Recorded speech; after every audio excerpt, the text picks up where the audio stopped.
The Winter's Haunt event is here, and the EPG is better than we thought. Winter Express reveals some cool secrets, and Respawn just revealed the 2 upcoming events. So let's look at absolutely everything. And why not, let's start off with the EPG. It's officially in-game and can be found in Rift Relics, but Respawn also added it to the firing range, so now you can freely test it out, and also 1v1 your friends. It is beautifully transitioned over from Titanfall 2, and has some really cool new things. First of all, it contains 4 rockets per mag, and it has a brand new inspect animation, which is fantastic. We'd love to see it. Also, there's no official aim down sights, instead your character just zooms in, so this is a good system for a weapon with splash damage, and it does make sense because it does this in Titanfall 2 as well. The splash damage depends on how close the bullet hits near the enemy. If it hits very close to them, it will damage them for 65, and it will slowly drop off the further away it gets from the enemy. So even if you miss a shot on an enemy, it still does decent damage, and if you don't believe you can do a lot of direct hits, maybe it's a good idea to aim at enemies' feet. The damage for a body shot is absolutely insane. It's 105 damage for a body shot, and there's no headshot damage. The headshot damage is the body shot damage. Easily, with 2 dead-on hits, you can kill somebody. But this is not where it shines. Instead, where it shines is the movement this thing brings. Its movement is way better than it looks in the trailers because you can do this.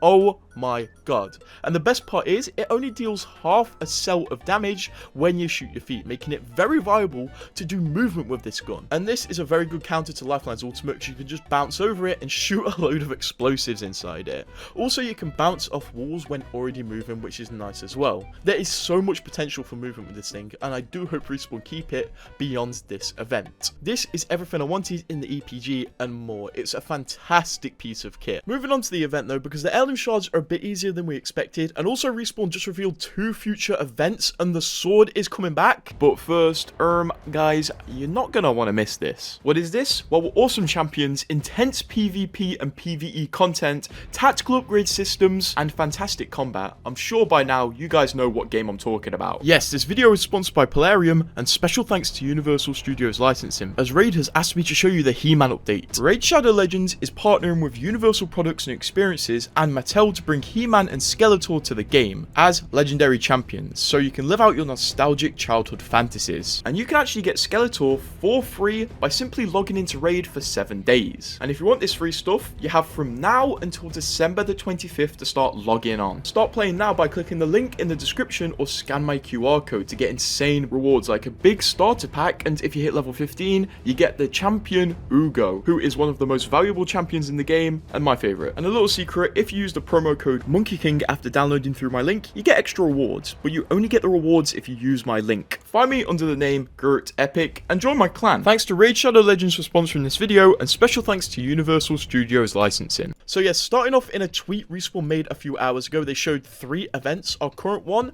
an upcoming one called Astral Anomaly, and then another called Lunar Rebirth. Astral Anomaly has 2 new skins, one is Horizon, one is Alter, and it's called an event, so it's probably going to be a milestone event. If I were to guess, maybe the one on the right is the Ultra Prestige skin, and then Lunar Rebirth shows the Buster Sword coming back, so it might be a part 2 of the Final Fantasy event, considering the sword is coming back, and also the Crypto skin is coming back, or it could be something completely different.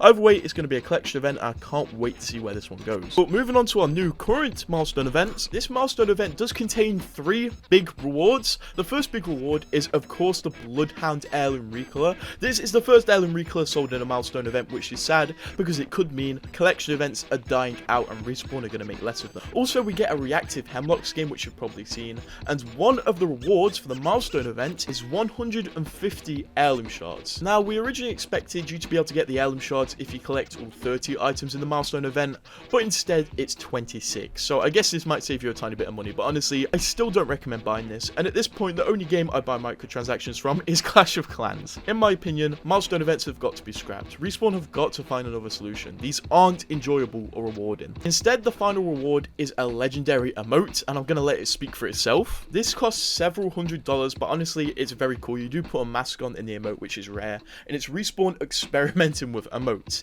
Is it worth the money? Hell no. Is it cool? Undeniably. The chance to get Bloodhound's Heirloom is the same in every event. It's under 1%, which I hypothesize to be 0.045%, and it's a 2.5% chance you will get the reactive Hemlock from any of the packs. All legend skins are purchasable through the the store, so you don't have to gamble for them, but the rest of the items you do have to gamble for, like the stickers, the legendary weapons, and the epics. There is a reward store which does offer one free event pack, and will likely refresh soon and offer another. It's pretty easy to earn the free currency, and you can earn it from the Winter Express mode, which I'll touch a bit more on later, because you can actually activate some really cool voice lines with it. But first, the new battle pass is also here, and we'll have a quick tour of the more notable stuff, because it does start off with this Maggie skin here, an epic Maggie skin, which comes with an epic Havoc skin. We get a load screen from the launch trailer, we get a holo spray with a Sheba in it, and then the reward for tier 10 is this Pathfinder skin, and if you buy the super special edition, you get the Pathfinder special skin, I guess.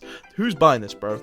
Also, you have trackers of this same Pathfinder skin. On the second set of tiers, we have this Lobe skin right here. It follows the theme of the battle pass. It's solid, it's pastely. I love pastely skins, and this longbow is pretty solid in my opinion. It's a very beautiful longbow. On the third set of tiers, we get this beautiful epic P20. Now, normally I'd overlook this, but with the addition of akimbo P20s, it's hard to overlook something so cool. It looks like Watson drew it. Very nice. The main reward from this tier though is this Sheba car skin, which honestly can't even argue with. It's very beautiful. Hitting tier 40, we get the Watson skin that everybody is going to be grinding for. Before that though, you do get this Rampage skin, which has like a comic kawaii feel. You also get a screenshot of the launch trailer, and then of course you get the Watson skin, and if you buy the super special edition, you get this Watson skin. Ironically enough, this Watson skin is far better than the special one. On the 50 tiers, our main reward is this Bloodhound skin right here. Honestly, I like this one, and this Gibraltar skin. I think this battle pass just kind of tickles my fancy. I do like the pastel skins because Apex is in dire need of them, so I do feel like I'm just saying I like everything, but I genuinely do. This is the first battle pass in a long time I genuinely like the look of, and we get this bow skin here.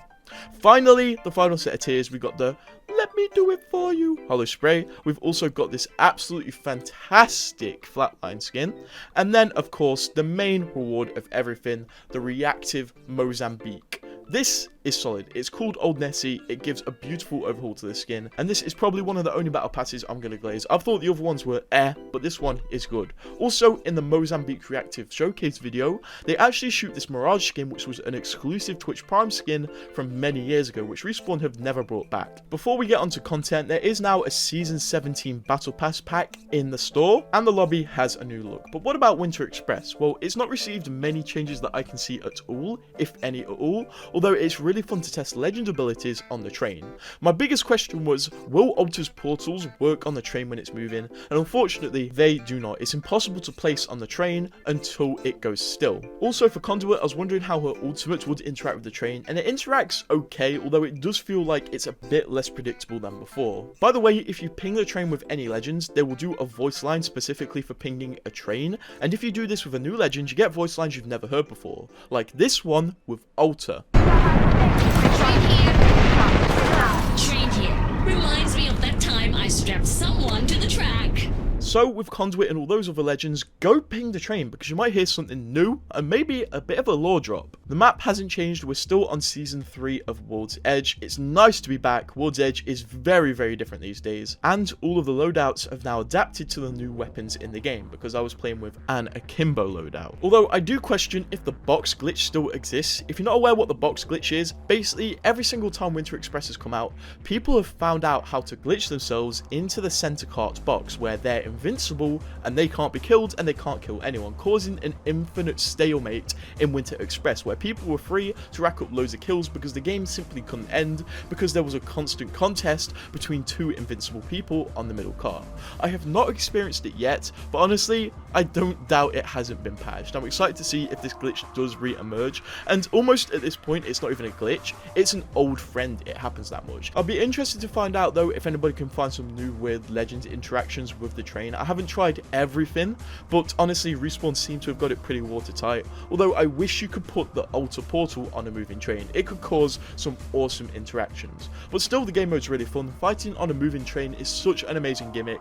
I'm surprised Respawn haven't put Winter Express in mixtape. If they don't do it when Winter Express leaves, I don't even know what these guys are doing. But I'm glad Respawn revealed a bit of the future, and subscribe to keep updated with that, and remember to install Raid Shadow Legends from the link below.